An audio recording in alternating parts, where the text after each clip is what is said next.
Life, a show about Jewish books, music, film, and web. I'm Heidi Estrin. The Book of Life is a podcast service of the Feldman Library at Congregation B'nai Israel in Boca Raton, Florida.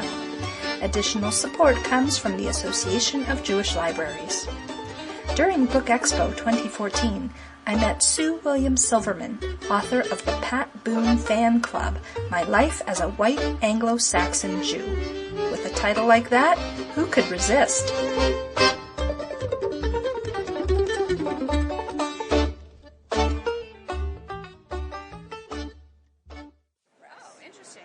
Okay, I'm here with Sue Silverman, author of the Pat Boone Fan Club, My Life as a White Anglo-Saxon Jew, from the University of Nebraska Press, of all things. So tell us about your book. Hi, thank you. Yeah, the book revolves around three separate meetings that I had with Pat Boone and sort of wanting him to be my father growing up. When I was a young girl, my father was sort of a scary and abusive man, and to me, Pat Boone was sort of the epitome of this really clean, pure, kind of white bread man, and of course, a popular music icon. So growing up, I really wanted him to be my father. And then subsequently, later in life, I had the opportunity to meet him, and he really did understand what he meant to me growing up. That meant a lot to him, in fact. When I saw him, I was wearing a little jacket with a flower embroidered on it, and I told him about my history, my father's abuse, and Pat Boone said to me that you remind me of a flower growing up through concrete, which was really very lovely of him. The book itself obviously isn't all about this relationship with Pat Boone, but also different ways in which I struggled to come to terms and understand my Jewish identity and overcome kind of the ambiguity that I felt toward my religion. Wow, it sounds really interesting. Sunday, June 1st, is Pat Boone's birthday, in fact, and I'm flying out to attend. It's at the Beverly Hilton, and Pat Boone has invited me to the VIP reception beforehand. Oh, that's awesome. I know. So I'm going to give him a copy of the book in person. He's very pleased about the book. So it's been really a lot of fun. I mean, the book is very ironic because politically, frankly, I don't agree with Pat Boone on anything, probably.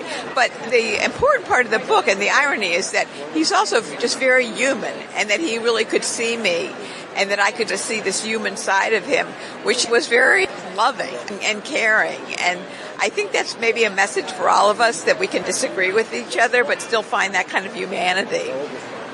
That's wonderful. I like that a lot. And it's interesting that he was a symbol to you, but then you now have an actual relationship with him. Exactly. Sure. Of course, growing up, he had millions of fans, and of course he didn't know me at all.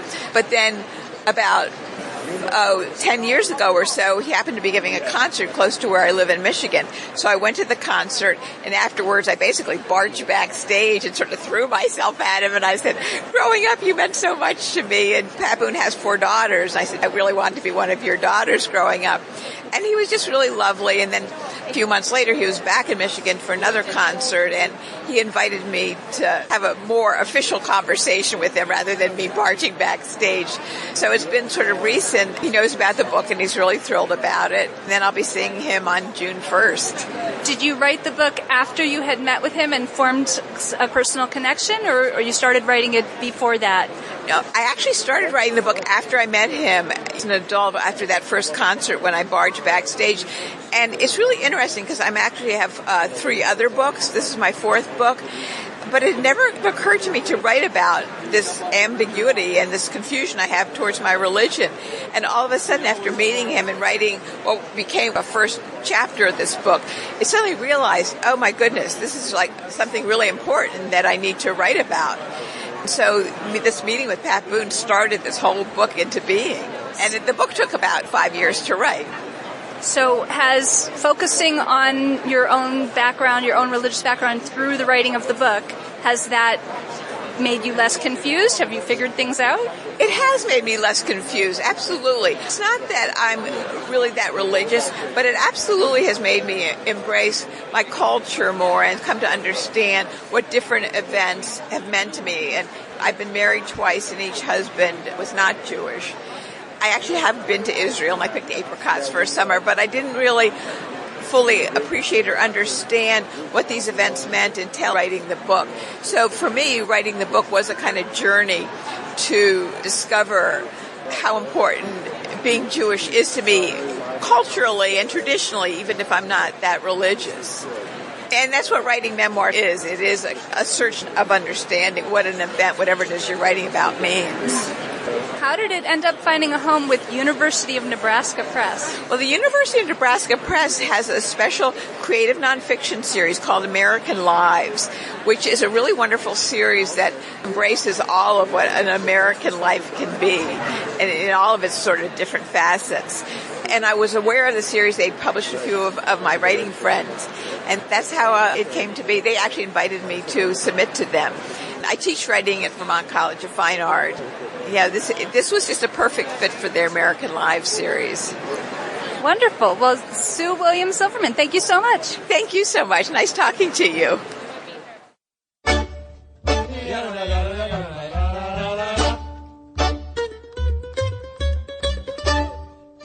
There are so many ways to connect with the Book of Life.